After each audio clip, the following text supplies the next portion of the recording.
Good morning to all followers and non-followers out there. Maulan na morning, maulan sa amin. Sa inyo ba hindi? Actually, gusto ko makipag-usap lang. Sa inyo, gusto ko mag-usap sa inyo. Gusto ko may mapagsabihan. Tapos, yung mga gusto ko lang ipagsabi yung mga experiences ko, tsaka yung mga nakikita ko sa buong mundo, all around the world, sa mga nangyayari sa mundo, ganon. So, wala naman akong ibang mapagsabihan dito. Pag-usap, bored na ako dito. So, parang kayo yung mga audience ko dyan, yung mga followers, mga viewers. Kayo yung makikipag-usapan ko dyan. So, ito na nga. Part ito sa mga, ano yung mga nangungutang ba? Yung mga nangungutang ngayon ba? Yung umabot ng 1 month, 1 weeks, 1 year. Yung iba nga, 2 years na nga eh. Yung may tindahan ka, tapos ang aga-aga, 5 o'clock pa lang kinakatok ka kasi nga mangungutang sa'yo. Grabe oy. Yan yung dahilan pa na ng ibang tindahan na bankrupt. Naubos yung paninda nila kasi nga ang aga-aga nangungutang. Ang dali-dali magdrama. Ang acting nila to the max para lang mapagbigyan sila sa gusto nila. Oo. Tapos malalaman mo, actually naawa ka nga eh. Naawa ka kasi nga ganyan yung kadramahan nila para lang makapangutang sa'yo. Tapos malalaman mo lang mga few minutes doon sa ibang tindahan bumibili. Tapos malaman mo may pera pala, dami palang pera. Tapos sa'yo hindi nakapagbayad ng utang. Umuutang pa. No? Alam nyo yon yung mga ganon, parang nakakainis na parang di ko alam. Tapos may isa pa. Yung nanghiram sila ng pera sa'yo, tapos hindi mo napagbigyan. Isang beses lang ha, hindi mo napagbigyan. Tapos malalaman mo din, minamarites ka, sinisiraan ka na ganon. Sana mamatay na lang siya kasi hindi siya nagpahiram ng pera kasi kailangan nila. Wow! Grabe oy! Anong klaseng tao kayo?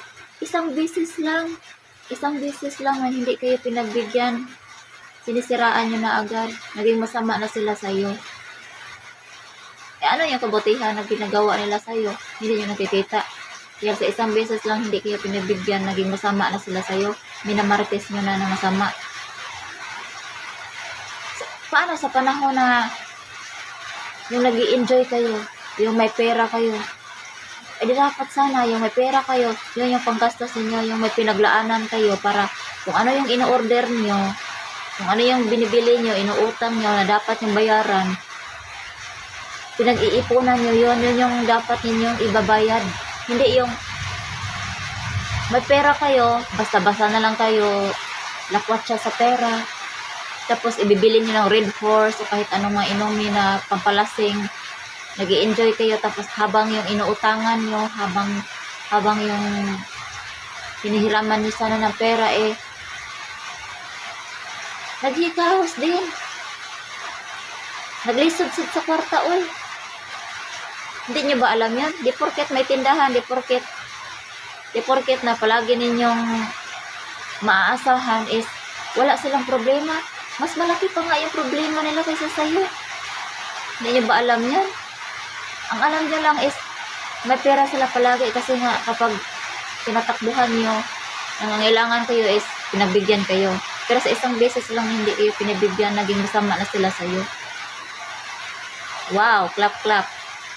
Anong klaseng tao kayo? Ha? Hindi nyo nakikita yung kabutihan na ginagawa sa inyo, pero yung isang beses lang na hindi kayo pinabigyan, naging masama sila sa'yo. Huwag naman kayo ganon. Maging fair naman kayo.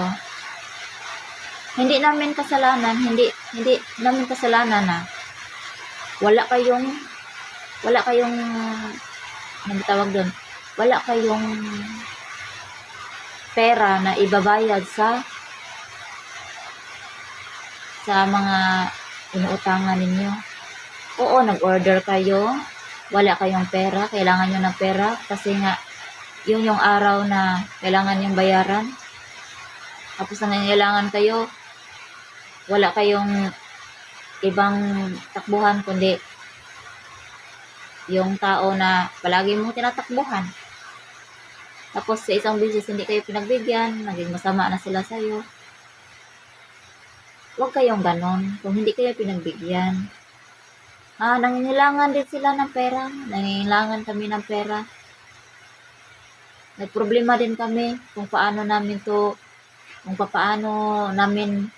yung perang maliit lang pag-ipunan. Nag-iipon din kami para sa sarili namin.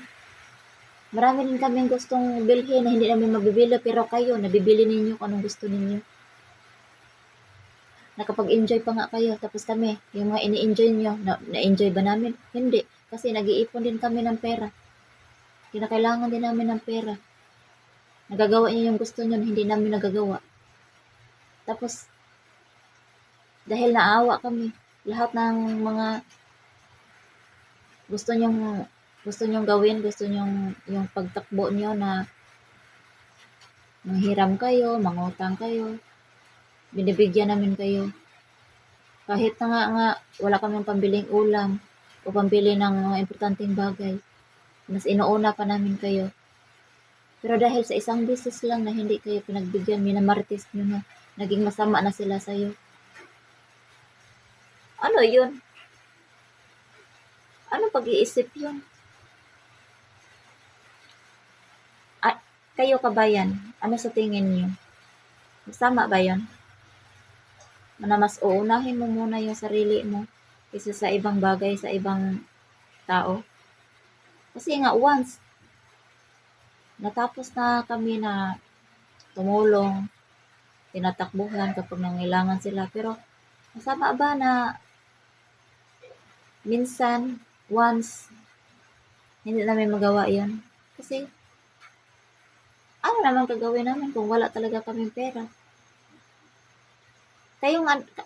Kahit sino, kahit kayo yung nasa poder namin, kayo yung nasa sitwasyon namin, tapos mangungutang o manghihiram kami sa inyo. Pagbigyan nyo ba kami? Hindi. Kasi ang dami doon din rason. Kung kami yung mangungutang sa iyo, manghiram, thousands na rason ang kailangan namin marinig. Hindi nga kami makahiram sa inyo eh. Tapos kayo, basta nyo lang mahiram yung kunting pera na inaano nyo sa amin. Tapos kapag once na hindi kami makabigay, masama na kami agad. Huwag kayong ganun. So kabayan, ano sa tingin nyo? Masama ba yun o hindi? Mabuti ba yun o hindi?